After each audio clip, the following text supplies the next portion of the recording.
E nós sabemos há várias informações tocante a diferentes tipos de discriminação, discriminação física, abuso físico, abuso psicológico, abuso, por exemplo, de não explotar a parte financeira, não vai cultura placa de adulto maior. Então, uma vez que nós cambiamos a cultura, nós educamos ainda mais melhor, agora é quando nós estamos minimalizando ou nós estamos erradicando. Acaba com não.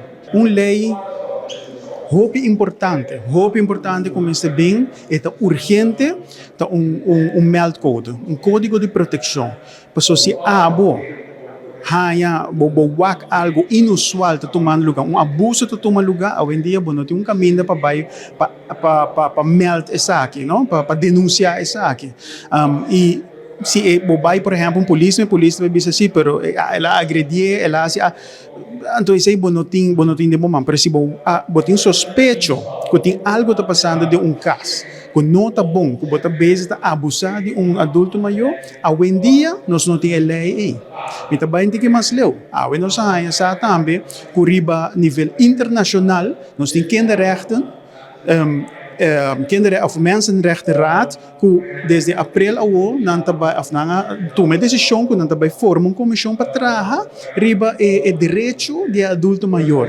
Isso é uma boa notícia, mas não sabe que também dura.